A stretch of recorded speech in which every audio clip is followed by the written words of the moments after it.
16 centuries ago, was a Pallava prince. 9 years he waited. He lopped off his own left arm. From there comes the now famous one-handed namaste. Even today that school is in existence.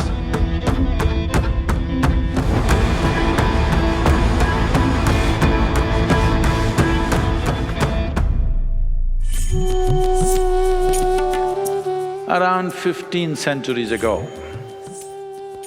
was a Pallava prince. He became a monk. He is immersed in what he is doing. As per the wishes of his guru, who told him, go north and spread this, he went north enough to go into China.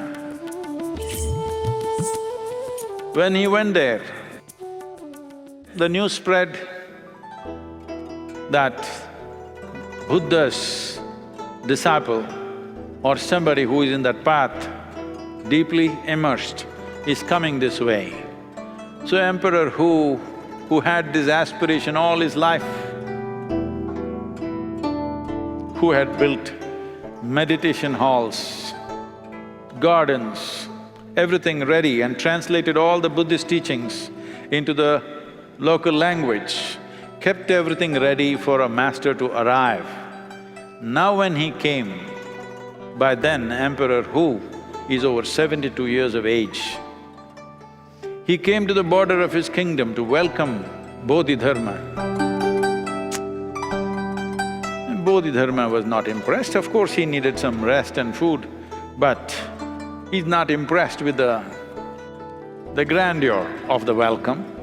But he received the welcome and sat down, and the moment they settled down, Emperor Hu said, can I ask you a question? Bodhidharma said, by all means, question. So he asked, I have built so many meditation halls, I have prepared so many gardens and so many translations, everything I have done to spread Buddha's message in this part of the world. Will I get Nibbana? Nibbana means nirvana or mukti or enlightenment.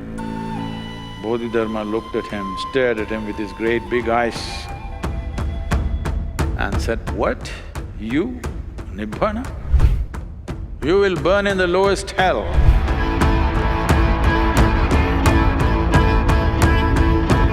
Somebody just welcomed you, gave you everything, gave you food, and now he says this.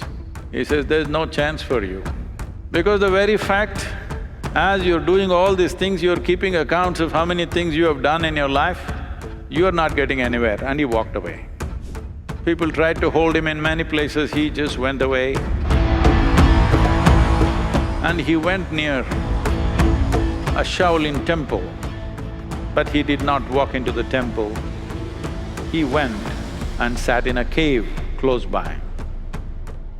So, when Bodhidharma went and settled in the cave, General Shen followed, wants to be his disciple because he has heard that Bodhidharma is a kalari expert, a master of kalari. But Bodhidharma doesn't say a word. 9 years he waited.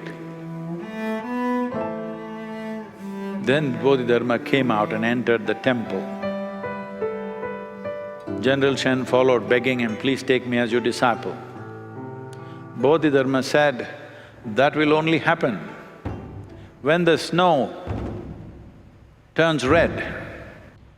So General Shen, in a fit of courage and sacrifice, he lopped off his own left arm and swung the arm around, and all the snow around was covered in his blood and froze in the snow.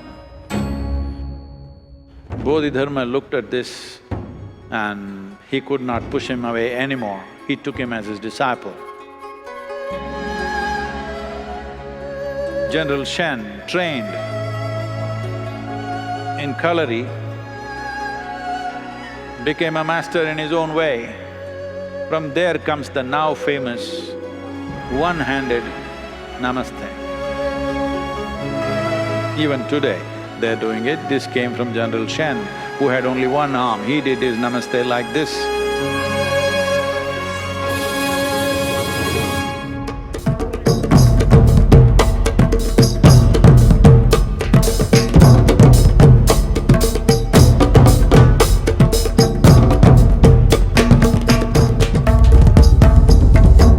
Kalari is considered as the mother of all martial arts.